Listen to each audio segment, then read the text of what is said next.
भूतिया लिफ्ट। रोहन एक नई आईटी कंपनी में काम करने लगा था। ऑफिस की बिल्डिंग काफी पुरानी थी, लेकिन शहर के बीचों बीच होने के कारण उसे अच्छा लोकेशन माना जाता था। सबसे अजीब बात यह थी कि इस बिल्डिंग में 13 फ्लोर नहीं था। कम से कम लिफ्ट में ऐसा ही दिखता था। एक दिन रोहन को देर रात तक काम करना पड़ा। जब वह ऑफिस से निकलने लगा तो लिफ्ट में सिर्फ वही था। उसने ग्राउंड फ्लोर का बटन दबाया, लेकिन अचानक लिफ्ट झटके से रुक गई। लाइटें हल्की हल्की जलने लगी और डिजिटल डिस्प्ले पर 13 नंबर चमकने लगा। रोहन के शरीर में सिहरन दौड़ गई। ये कैसे हो सकता था? इस बिल्डिंग में कोई 13वां फ्लोर था ही नहीं। दरवाजे धीरे धीरे खुले। सामने धुंधला और अधबना फ्लोर पिन था।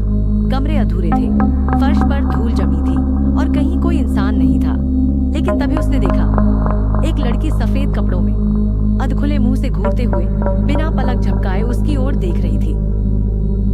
रोहन की सांसें थम गई। लड़की की आंखों से खून बह रहा था। वह तेजी से क्लोज बटन दबाने लगा, लेकिन बटन काम नहीं कर रहा था। लड़की धीरे धीरे लिफ्ट के अंदर बढ़ने लगी। तुम यहाँ नहीं होने चाहिए, लड़की ने फुसफुसाते हुए कहा। अचानक लिफ्ट नीचे गिरने लगी। रोहन चीख पड़ा।